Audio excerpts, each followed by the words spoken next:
Hello and welcome to my channel. So I have been serving in my church and student ministry for a number of years, and I have noticed that there are many students and adults as well who feel reluctant or uncomfortable as far as how to study a book of the Bible in depth and kind of dig out those truths for themselves. So I wanted to put together 3 short videos to kind of describe the process of how you can select the book of the Bible and you can study that Bible more in depth and really dig out a lot of the gold in that book. Now, the reason I'm emphasizing studying a book as opposed to topical study is that when you are selecting a book and you study the book, you are getting all the information that God intended to be communicated to his people through that human author in that book. And that's the way that the Bible was given to us. It's given to us book by book. So there is a place for topical studies, but by and large, if the bulk of your study is progressing through books, then that will help you get a firm grasp on the Word of God. So there's 5 steps, and today I'm just going to talk about just an overview of a book, and then in future videos I will dig in deeper into what you're looking for and how to study chapter by chapter and section by section. So an overview. Step 1, there's 5 steps. Step 1 is you're going to pray and select the book of the Bible to study. So you'll pray asking God to give you guidance, help you determine what book, and you'll also continue to pray throughout the entire process as you're studying throughout the entire book. So the book that you're going to select, I would recommend that in the very beginning, if this is your first time, that you select a small book, something that's manageable. That way, when you're finished, you'll have experienced success in this, and you can later tackle larger books. So I would suggest selecting a book of 4 to 6 chapters. As an example, Philippians, Ephesians, Colossians, or another New Testament book. There may be a book that you have always wanted to study, or maybe a book that may fit you as far as what you're going through life at the moment. But regardless, pray and select a book of the Bible to study. Step 2, you're going to print off a copy of the text of the book that you are wanting to study. So a copy of the text might be something similar to this. You kind of see that the text has been printed off. There's space in between each line. There's also space in the margins. That way you are able to take notes. You're able to highlight, to mark up, to circle, and other marks that you might want to have to draw attention to the text. When you're done, it might look something similar to this, to where it's marked up and you see that there's titles on the side and there's different symbols that you can use, and you can really in many ways develop your own marks if you like. Alternatively, you could use a wide margin Bible such as this that has margins on both sides that are pretty wide for you to take notes, or you could use a journaling Bible like this to where you can take notes in between the lines or also on the side. And in recent years, several book publishers, Bible publishers, including Crossway, have created these small books, and each one is a book of the Bible. And when you open it, you can see that you have text on one side and you have a blank page on the opposite side. This way, as you're going through, you can underline, you can highlight, and you can also take notes on the right-hand side. Now, the reason that I am emphasizing printing out a copy of the text itself is because even if you're using a journaling Bible or a wide margin Bible, that's great, but many people, when they're using them, they may be reluctant to mark up their Bible. They may be afraid that they're going to make a mistake, and then if they did it in ink, it's permanently in there. Well, if you use a printed version that you printed out, that gives you a lot of latitude, a lot of freedom that you can mark it up. You can write your questions. You can write your notes. You can highlight it. And if you make a mistake, you can erase it. And if you can't erase it, you can always, if need be, print out another copy. So that is step 2.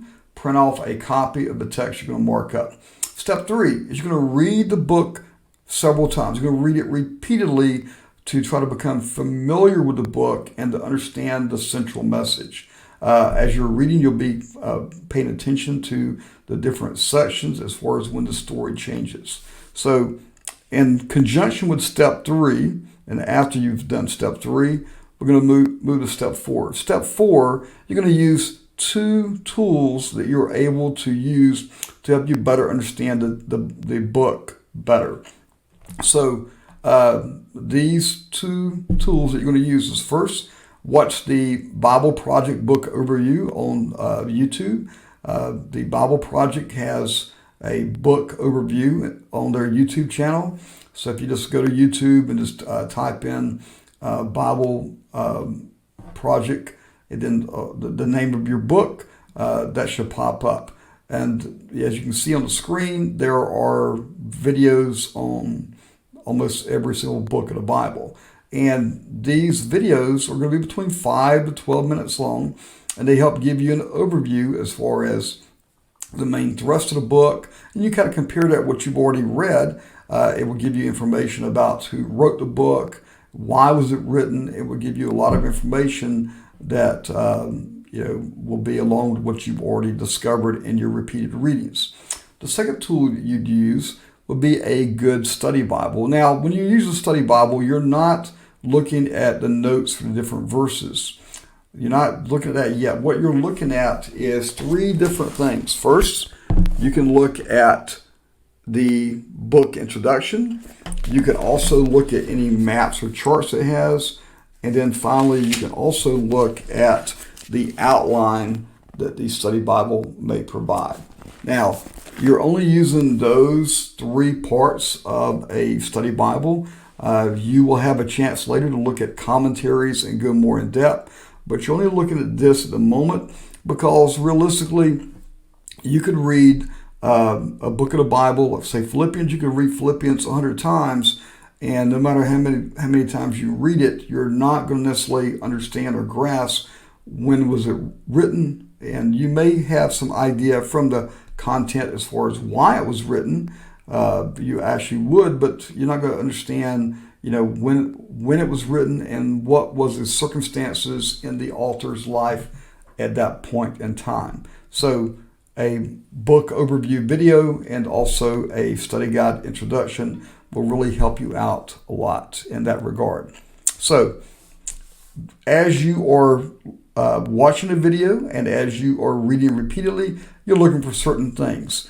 These things that you're looking for, these items, will help you to better understand the book. So you're looking for who is the author, who's the book written to, what was the occasion for the book, what was the circumstances, what prompted the writing of the book, when was it written, where was it written.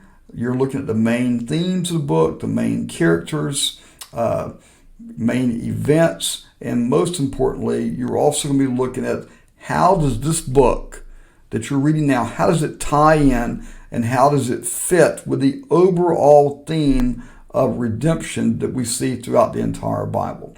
So all this information you're getting from your repeated readings and using the 2 tools that I mentioned before. Now, last step, step 5.